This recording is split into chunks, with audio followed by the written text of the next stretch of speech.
Pero el verdadero e íntimo sentido de estas palabras tiene que ser vivido en las profundidades del alma.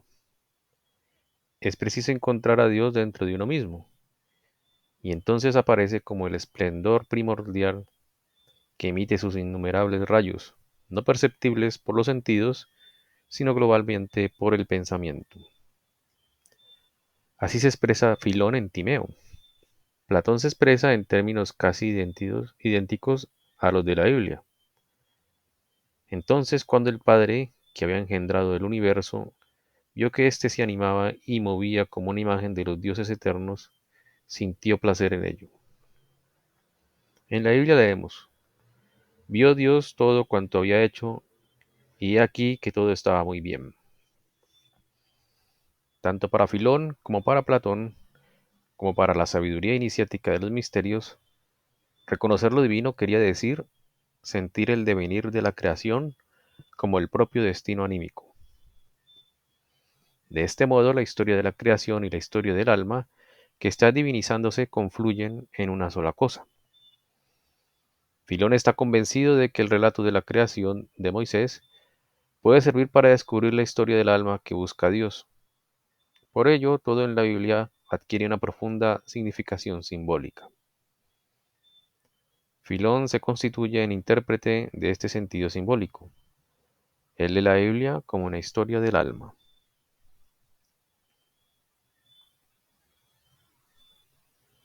Puede decirse que esta manera de Filón de leer la Biblia se ajusta a una característica de su época, cuyo origen está en la sabiduría de los misterios. Prueba de ello es que esta misma manera de interpretar los escritos antiguos se le atribuía también a los terapeutas. También poseían obras de antiguos autores que anteriormente habían dirigido su escuela y que dejaron muchas aclaraciones acerca de los métodos usuales en los escritos alegóricos. La interpretación de tales escritos va dirigida al significado profundo de los relatos alegóricos. De modo que el propósito de Filón en buscar el sentido más profundo de las narraciones alegóricas del Antiguo Testamento. Tratemos de comprender a dónde puede conducir una interpretación semejante. Leemos en el relato de la creación y no hallamos en él solamente una narración de sucesos externos, sino además una indicación del camino que el alma debe recorrer para alcanzar lo divino. Es así necesario que el alma, y sólo en esto puede consistir su esfuerzo místico en pos de la sabiduría, reproduzca en sí misma microcósmicamente los senderos de Dios. El drama del universo debe desarrollarse en cada alma individual. La vida interior del sabio místico consiste en la realización del modelo evocado en el relato de la creación. Moisés no escribió únicamente para dejar constancia de hechos históricos, sino también para mostrar ante nosotros, en forma de imágenes, los senderos que el alma ha de recorrer si quiere encontrar a Dios. Bueno, no sé si ahí tengan algún comentario o pregunta.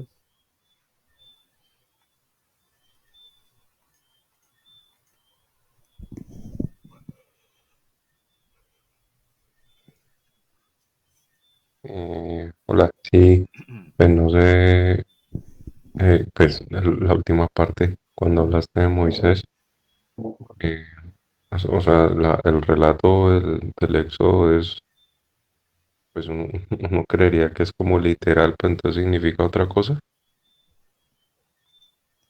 Mucho, la parte del Éxodo es el segundo libro del Antiguo Testamento. El relato de la creación es el primer libro, principalmente es en ese, Alejo, en el del Génesis, que son todos símbolos, entre comillas, alegóricos o símbolos, que se deben interpretar literalmente, pero espiritualmente, no en el mundo material. Con respecto al Éxodo, hay bastantes cosas que deben interpretarse de manera espiritual, por supuesto. Hay una cosa interesante, es que mucho de lo que sucede en este plano material debe, digamos, tiene, no debe, sino que tiene, es porque hay consecuencias de lo que sucede en cosas del mundo espiritual. Por lo tanto, en el Éxodo, digamos, hay cosas que, digamos, Moisés se perdió 40 años. Ese número 40 es algo espiritual, ¿no? Muy probablemente sí se han perdido por mucho tiempo, pero que sea casualmente 40 años significa que es algo espiritual, ¿no? Ahí hay algo de símbolo espiritual. En muchas otras cosas que, que se narran, digamos, se combina un poquito con lo que sucede en el mundo material, en el plano material, algo histórico, pero detrás de eso está lo espiritual. Entonces, muy probablemente, Alejo, yo diría que sin saberlo mucho, ¿no? Que mitad y mitad. Mucho sí es histórico, pero mucha otra parte es espiritual. Listo, gracias, Santi. Porque Ok. uno sí ve, digamos, pues una conclusión entre comillas, pues porque sacar conclusiones de los relatos de la Biblia es como muy pretencioso, que el éxodo es como una situación, como un cúmulo de situaciones constantes en donde las personas tienden a perder como la fe y la esperanza, pero al final siempre viene como el rescate, ¿no? Siempre viene como algo que les ayuda, pues obviamente Dios. Entonces, sí, es, digamos, yo sí lo asocio pues como por ese lado. Sí, sí, sí, así está muy bien. Eso es lo bueno, digamos.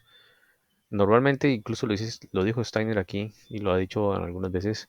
Entonces, un proceso de interpretar todos estas escrituras o textos sagrados como crecimiento del alma, ¿sí?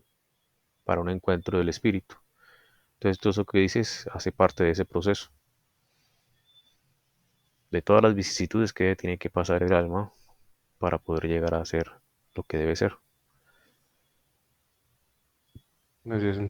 Ok, muy bien. ¿Alguna otra pregunta, comentario? ¿O continuamos?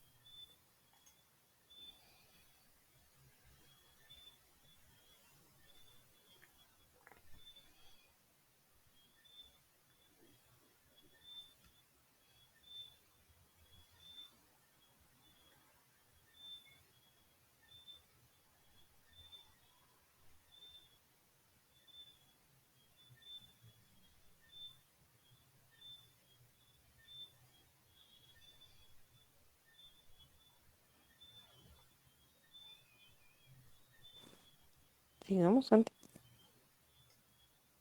Vale, muy bien. En la concepción del mundo de Filón, todo esto queda contenido en el interior del espíritu humano. El hombre vive en sí mismo lo que Dios ha experimentado en el mundo. La palabra de Dios, el Logos, se convierte en un acontecimiento anímico. Dios condujo a los judíos desde Egipto hasta la tierra prometida. Les hizo padecer penurias y privaciones antes de otorgársela. Estos son los hechos externos. El hombre ha de vivirlo interiormente, saliendo del país de Egipto, del mundo perecedero, caminar a través de las privaciones que se le llevan, relegando su naturaleza sensible a la tierra prometida del alma, a alcanzar lo eterno. Para Filón, todo esto es un proceso interior. El Dios que se hallaba derramado en el mundo celebra su resurrección en el alma cuando ésta conoce al Verbo Creador y lo recrea en ella. Entonces el hombre da a luz espiritualmente dentro de sí a la divinidad, al Espíritu Divino que se ha hecho hombre, al Logos, a Cristo. En ese sentido, el conocimiento era para Filón y para quienes pensaban como él, un alumbramiento del Cristo dentro del mundo espiritual. La filosofía neoplatónica que se desarrolló al mismo tiempo que el cristianismo es una continuación del pensamiento de Filón. Vemos cómo describe Plotino sus experiencias espirituales, comillas. A menudo cuando al despertar del adormecimiento corporal vuelvo en mí, apartándome del mundo exterior, contemplo una maravillosa belleza. Entonces estoy seguro de haber cobrado conciencia de la mejor parte de mí mismo. Pongo en acción la verdadera vida, me uno con lo divino, y arraigado en ello adquiero la fuerza de trasladarme incluso más allá del mundo superior. Cuando después de descansar así en Dios, al descender de la contemplación espiritual, vuelvo nuevamente a la formación de pensamientos. Me pregunto, ¿cómo es que ahora desciendo y en definitiva, cómo mi alma ha entrado alguna vez en el cuerpo, puesto que su esencia es tal como acaba de revelárseme? ¿Cuál puede ser el motivo de que el alma olvide al Padre, a Dios, procediendo como procede del más allá y perteneciéndole a Él, y así lo ignore todo respecto de Él y de sí misma? El mal comenzó para ella con la audacia, el desmedido afán de existir, el extrañamiento de sí misma y el deseo de no pertenecer más que a ella misma.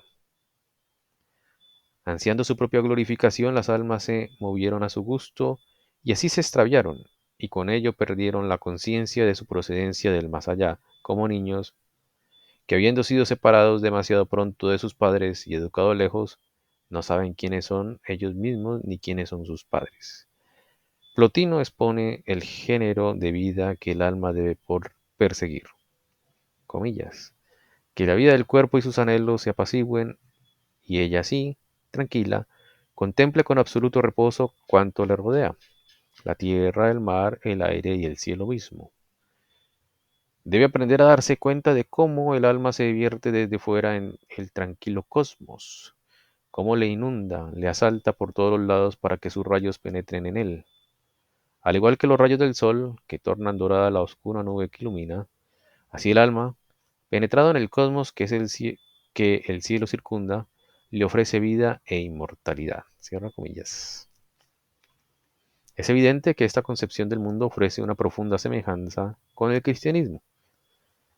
Los creyentes de la comunidad de Jesús dicen, comillas, lo que ha ocurrido desde el principio lo hemos oído, lo que hemos visto con nuestros ojos, lo que contemplamos y tocaron nuestras manos acerca de la palabra de vida, os lo anunciamos, cierra comillas. Igualmente, desde el punto de vista del neoplatonismo, podría decirse, lo que sucedió desde el principio, lo que no puede oírse ni verse, hay que vivirlo espiritualmente como la palabra de vida. Con ello el desarrollo de la antigua concepción del universo se bifurca. Por un lado está el neoplatonismo y sistemas similares, que conducen a la idea de Cristo puramente espiritual. Por otro lado está aquella que conduce a una fusión de esta idea de Cristo con un fenómeno histórico, con la personalidad de Jesús. Puede decirse que el evangelista San Juan fue el que unió estas dos concepciones. En el principio era la palabra. Hallamos esta misma convicción en los neoplatónicos. Estos infieren que la palabra se hace espíritu en el interior del alma. San Juan y con él toda la comunidad de cristianos concluye, y el verbo se ha hecho carne en Jesús. El sentido más aproximado de cómo el verbo puede hacerse carne vino siendo dado a lo largo de todo el desarrollo de las antiguas concepciones del mundo. Platón expone lo macrocósmico, comillas. Dios ha tenido el alma del mundo sobre el cuerpo del mundo, en forma de cruz. Este alma del mundo es el Logos, el cual para hacerse carne tiene que repetir en su vida carnal todo el proceso cósmico. Tiene que ser clavado en la cruz y tiene que resucitar. En una representación espiritual, este pensamiento fundamental del cristianismo venía prefigurado en las antiguas concepciones del mundo. El misto lo vivía en la iniciación como experiencia personal. El Logos, hecho hombre, tenía que realizarlo en un hecho que tuviera validez para la humanidad entera. Lo que a lo largo de la antigua sabiduría era una ceremonia de los misterios se convirtió, a través del cristianismo, en un hecho histórico. Por tanto, el cristianismo no es solamente la culminación de lo que los profetas judíos habían predicho, sino también de la verdad trascendente que había sido prefigurada en los misterios. La cruz del Gólgota concentra en un único hecho el culto de los misterios de la antigüedad. Esa cruz nos sale al encuentro, primeramente, en las antiguas concepciones del mundo, y la hallamos nuevamente en el nacimiento del cristianismo, en el marco de un acontecimiento único que habrá de tener validez para todo el género humano. Es desde este punto de vista como el elemento místico del cristianismo puede ser comprendido. El cristianismo, como hecho místico, es una etapa evolutiva en el devenir de la humanidad. Los acontecimientos de los misterios y los efectos que estos producen constituyen la preparación para este hecho místico. Bueno, muy interesante. No sé si alguien tenga algún comentario, alguna inquietud o continuamos. Ustedes dirán.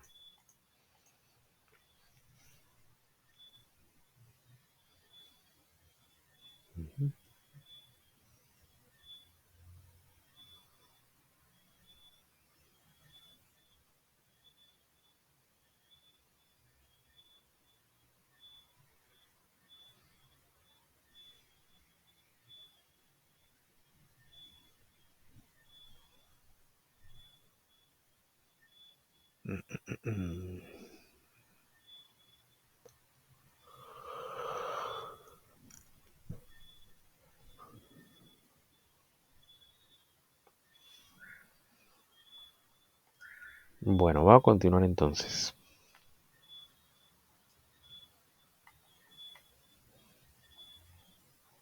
Sigue otro nuevo capítulo. San Agustín y la Iglesia Católica. Toda la violencia de la lucha que se desató en las almas de los creyentes cristianos durante la transición del paganismo a la nueva religión se nos muestra en la personalidad de San Agustín.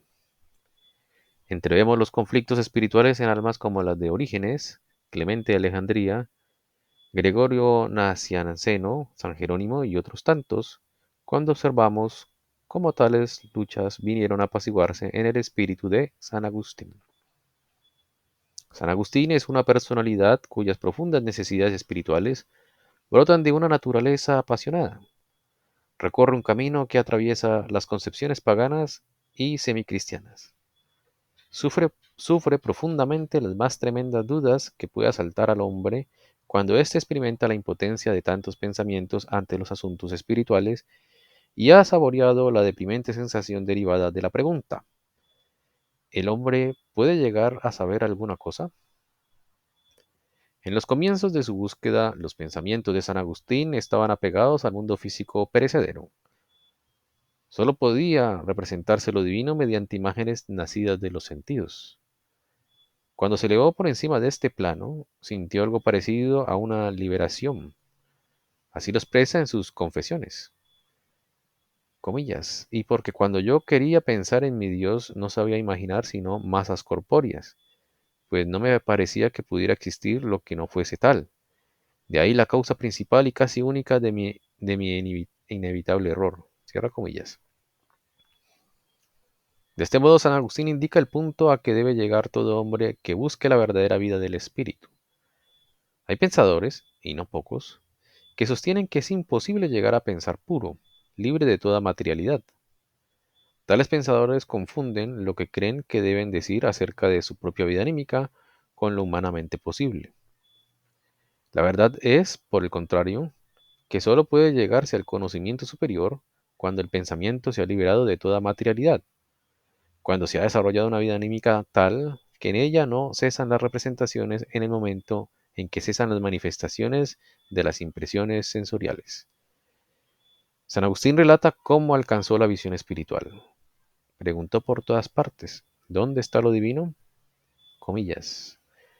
Pregunté a la tierra y me dijo: no soy yo, y todas las cosas que hay en ella me confesaron lo mismo.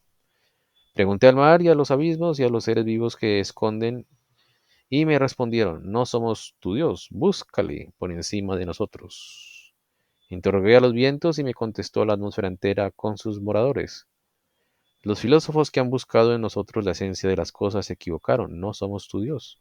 Pregunté al cielo, al sol y a la luna y a las estrellas: tampoco somos nosotros el Dios que buscan, me respondieron. Cierra comillas. Y San Agustín comprendió que sólo había algo que podía responder a su pregunta acerca de lo divino: su propia alma. Y ella le dijo: ningún ojo ni oído pueden comunicarte lo que está en mí. Solo yo puedo decírtelo, y yo te lo diré de una manera irrebatible. Abro comillas. Los hombres pueden dudar sobre si las fuerzas de la vida subyacen en el aire o en el fuego, pero ¿quién podría dudar de que él mismo vive, recuerda, comprende, quiere, piensa, sabe y juzga? Si duda es que vive, recuerda y comprende por qué duda. Quiere cerciorarse, piensa, sabe que nada sabe, juzga que no debe aceptar nada precipitadamente. Cierra comillas. Las cosas exteriores no se defienden cuando se les niega la esencia y la existencia, pero el alma sí se defiende. No podría dudar de sí misma si no existiera. También en su duda reafirma su existencia. Abre comillas. Reconocemos nuestro ser y llamamos nuestro propio ser y nuestro conocimiento. Sobre estos tres asuntos no puede inquietarnos ningún error con apariencia de verdadero, ya que no los captamos con nuestros sentidos corporales como a las cosas externas. Cierra comillas. El hombre aprende a conocer lo divino cuando conduce a su alma a reconocerse a sí misma como ser espiritual, de modo que pueda hallar su camino como espíritu en el mundo espiritual. San Agustín había llegado hasta el punto de poder reconocer esto. De una disposición así había surgido en los pueblos paganos, entre las personas ávidas de conocimiento, el deseo de llamar a las puertas de los misterios. En la época de San Agustín, con tales convicciones uno podía llegar a ser cristiano. Jesús, el Logos hecho hombre, había mostrado el sendero que debía seguir el alma si desea alcanzar la meta que vislumbra cuando está consigo misma. En el año 385 después de Cristo, San Agustín recibió en Milán las enseñanzas de San Ambrosio. Todos sus reparos con respecto al Antiguo y Nuevo Testamento desaparecieron cuando su maestro le explicó los pasajes más importantes, no ya en un sentido meramente literal, sino levantando el velo místico desde el espíritu. Cierra comillas. Para San Agustín, lo que había sido custodiado por los misterios se conserva en la tradición histórica de los evangelios y en la comunidad que la mantiene. Poco a poco él llega a convencerse de que el mandato de creer lo que no se probaba era mesurado y sin engaño alguno. Llega a la siguiente imagen. Comillas, ¿quién podría estar tan ciego como para decir que la iglesia de los apóstoles no merece que se tenga ninguna fe en ella, siendo así que es tan leal a su misión y que se haya sostenida al unísono por tantos hermanos que, plenamente conscientes, han legado sus escritos a la posteridad, que ha mantenido tan estrictamente la sucesión de las cátedras hasta nuestros actuales obispos? Cierra comillas. Bueno, muy bien, hasta allí tienen alguna pregunta, comentario.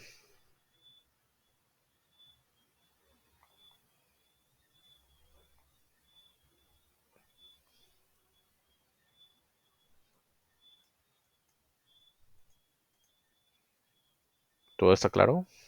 Hola, buenas noches. Buenas Eh, noches. San Agustín, al principio él no era cristiano, ¿no es cierto? ¿Él es el hijo de Sí, Mónica? Sí. sí, creo que sí. De todas maneras va a Y verificar, pero creo que sí, Fabi, tienes razón. Ujú. oró muchos años y oró y todo, y él se convirtió al cristianismo. ¿Es el mismo? Sí. Vamos a ver, estoy buscando en este momento, la mamá era Santa Mónica. Sí, esa es. Ajá. Sí, en Que lo efecto. siguió. Ajá. Ah, qué linda. Ay, sí. Él era muy, antes de convertirse al cristianismo, al catolicismo, pues en entonces solo había catolicismo. Sí. Él era un estudioso de las cosas espirituales, pero por otras escuelas esotéricas. Entonces él tenía Ah, la preparación para entender luego bien el cristianismo y catolicismo, precisamente porque se preparó sin quererlo el conocimiento o la ciencia espiritual de aquel tiempo, de esas escuelas esotéricas que existían. qué bien. Ah, bueno, gracias. Ok, muy bien. ¿Algún otro comentario? Todas las preguntas, comentarios son importantes. No les dé pena participar.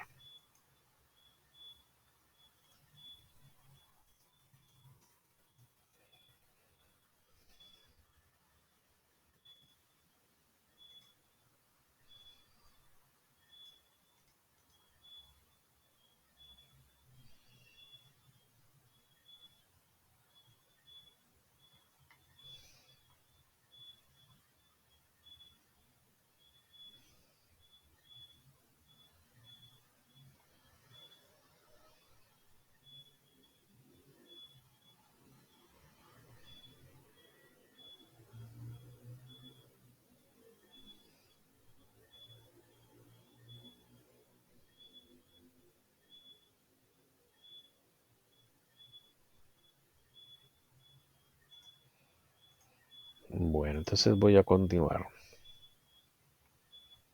La visión que tenía San Agustín le hacía comprender que, después del acontecimiento del Cristo, las condiciones que el alma precisa para una búsqueda del espíritu ya no podían ser las mismas que las establecidas anteriormente.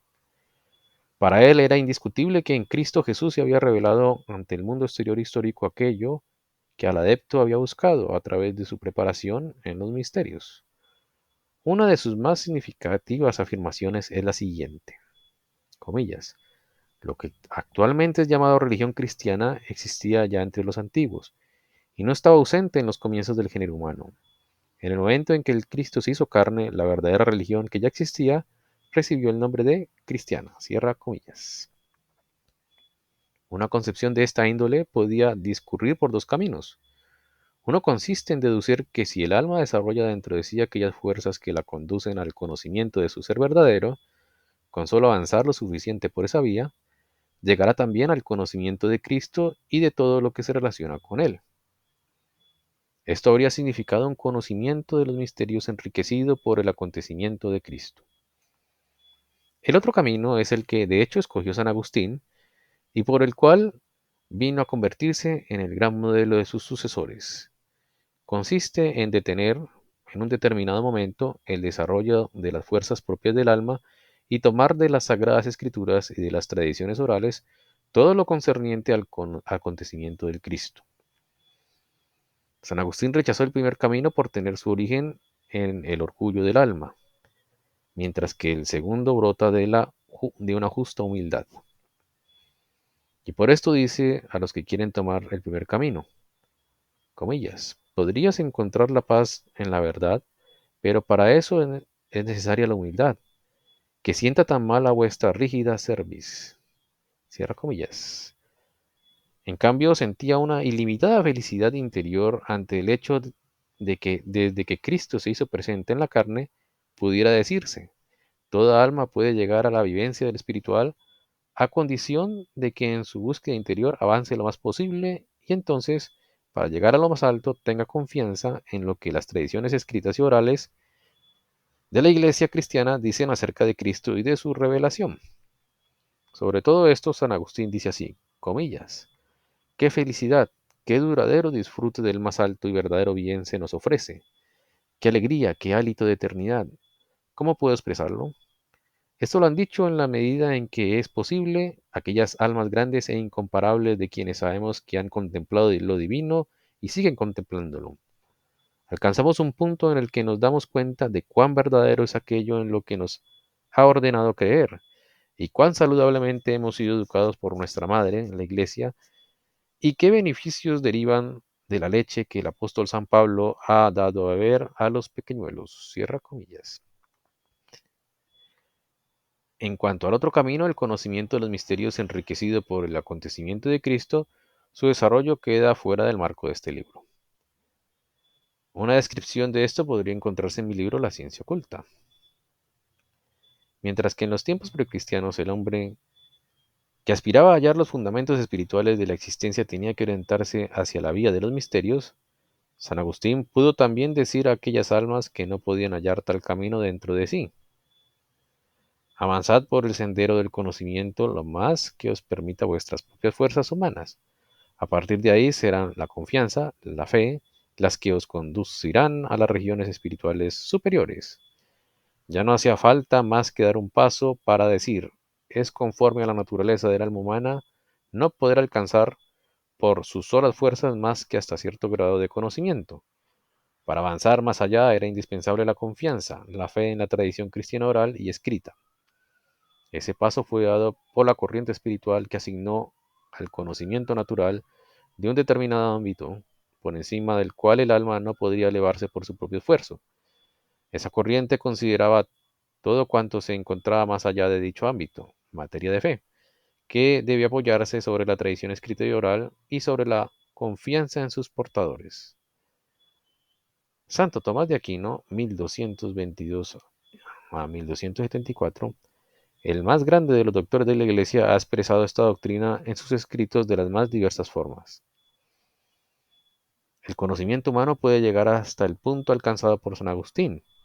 esto es, a través del conocimiento de uno mismo. Puede llegar a la certidumbre de lo divino. La esencia de lo divino y su relación con el mundo le proporcionan entonces al hombre la teología revelada, inaccesible al autoconocimiento y cuyo contenido es la fe, que excede todo saber. Muy bien, no sé si tengan algún comentario, inquietud. ¿Está todo claro? Continuamos, ustedes dirán.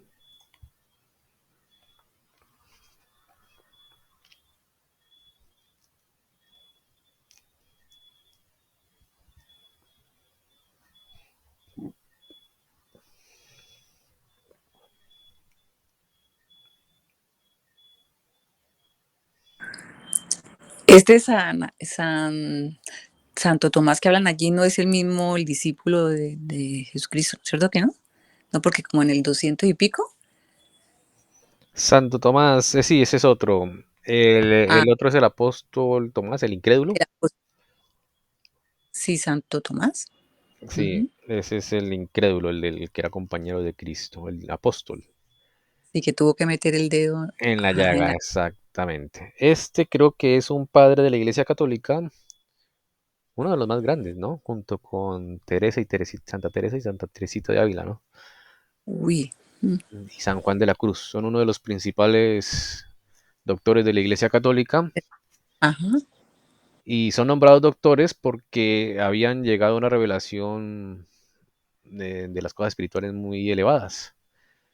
Entonces, sí, Santo Tomás era uno de estos, casi 1000 años después de San Agustín. sí. Ujú. Bueno, muchas gracias. Ah, muy bien por preguntar. ¿Algún otro comentario, inquietud? Seguimos, ustedes verán.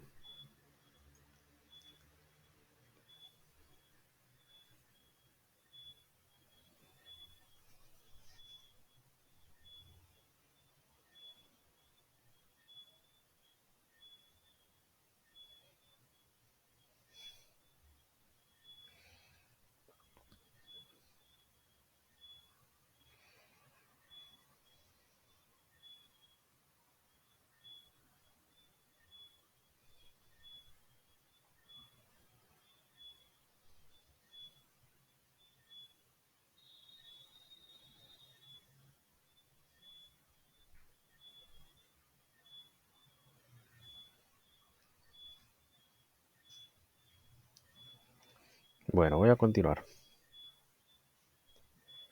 Se puede observar este punto de vista prácticamente desde su origen en la concepción del mundo de Juan Escoto Erígena, quien vivió en el siglo IX en la corte de Carlos, que vivió en el siglo IX, en la corte de Carlos el Calvo y que, de la manera más natural, hace de puente entre el pensamiento de los primeros tiempos del cristianismo y el de Santo Tomás de Aquino. Su concepción del mundo se sitúa en el marco del neoplatonismo. Escoto desarrolló las enseñanzas de Dionisio el Areopagita. Esta doctrina partía de un Dios supremo que está muy por encima de lo sensible y de lo perecedero, y de él hacía derivar el mundo. El hombre estaba comprendido en la transformación de todos los seres hacia ese Dios que alcanza, al final de los tiempos, lo que él era desde el comienzo. Todo se sumerge de nuevo en la divinidad, la cual ella misma vuelve a la perfección tras haber pasado por el proceso universal. Pero el hombre, para llegar, tiene que encontrar el camino del Logos, que se ha hecho carne. Esta noción de escoto erígena lleva a esta otra. Lo que se haya contenido en las escrituras que hablan de ese Logos, la autoridad de la escritura, esto es, perdón, perdón. Esta noción en escoto erígena lleva a esta otra. Lo que se haya contenido en las escrituras que hablan de este Logos como materia de fe conduce a la salvación. La razón y la autoridad de la escritura, esto es el conocimiento y la fe, se hallan uno junto a otro. Lo uno no contradice lo otro, pero la fe debe aportar aquello que el conocimiento no podrá alcanzar, nunca podrá alcanzar por sí mismo. No sé si tengan algún comentario de esto, pregunta.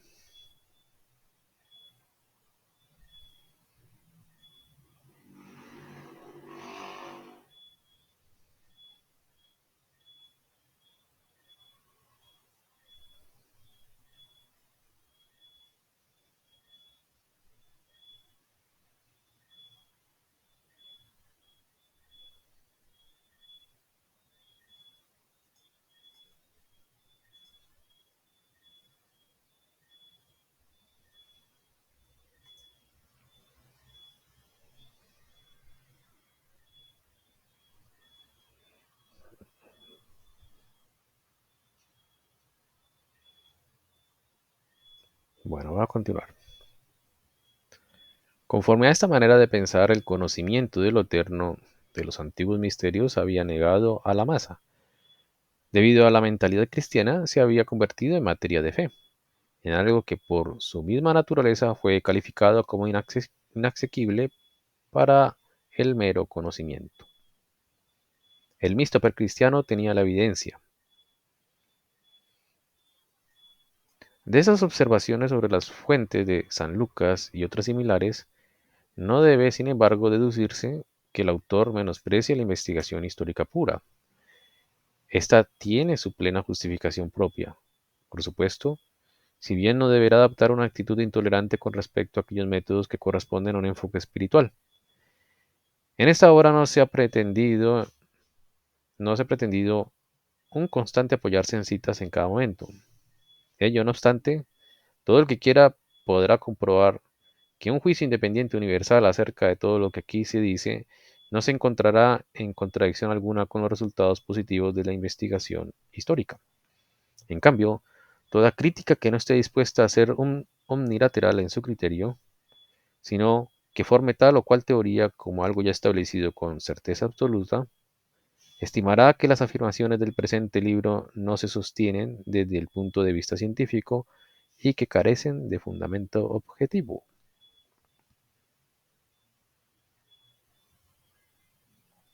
Estas son notas. Bueno, voy a saltarme estas noticas a ver.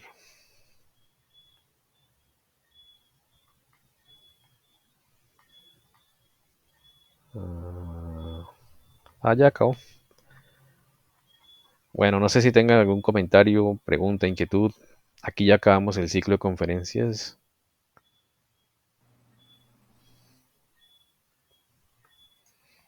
del cristianismo y los misterios antiguos.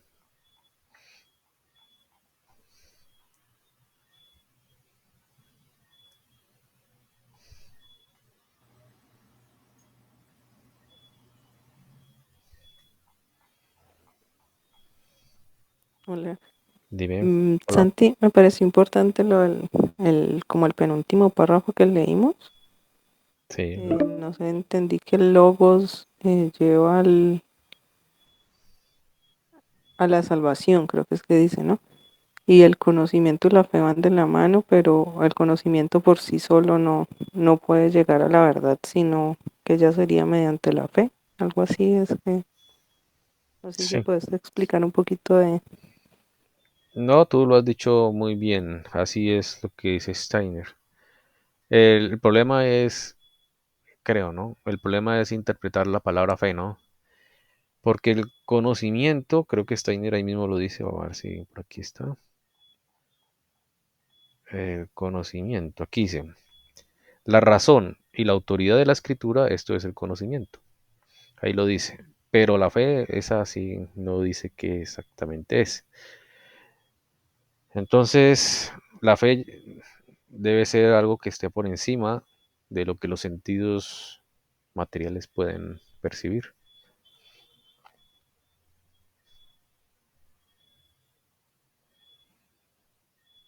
No sé, Kate, si está muy cortico lo que dije o querías algo más. No, no sé. No, está bien.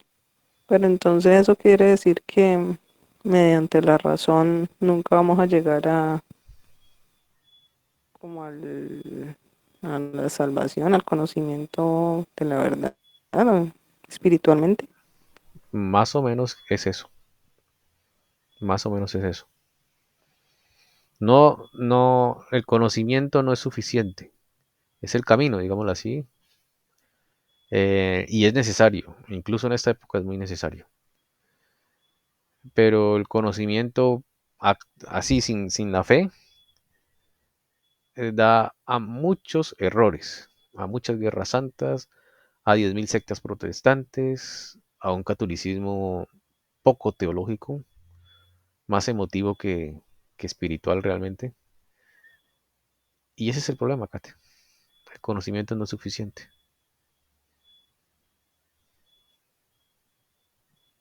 Sí, toca mezclarle la fe ahí. Ujú.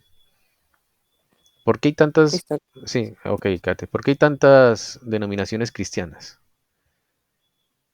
Porque no hay una, digamos, o digamos entre ellas, no se ponen en consenso sus interpretaciones. Entonces el conocimiento o la autoridad de ese conocimiento tiene que ligarse a la fe. Y la fe es prácticamente la percepción del mundo espiritual.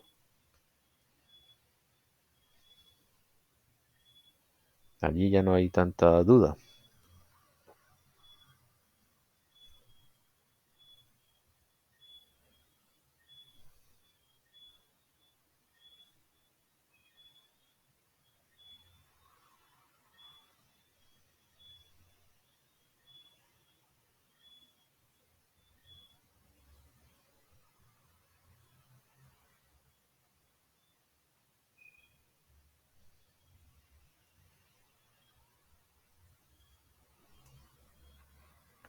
Muy bien, no sé si alguien tenga algún comentario, inquietud, o damos por terminado el tema de hoy. Igual ya acabamos el ciclo de conferencias, entonces en el próximo jueves, al iniciar la reunión, yo les mostraré las opciones y ustedes elegirán qué otro nuevo ciclo de conferencias empezamos a leer. ¿Listos? Perfecto. Listo, Santi. Ok, bueno, muchas gracias a todos. Feliz noche. Feliz noche Bueno, para todos. Muchas gracias. gracias. Bueno, Chao. feliz noche. Gracias. Descansen. Igualmente, que descansen.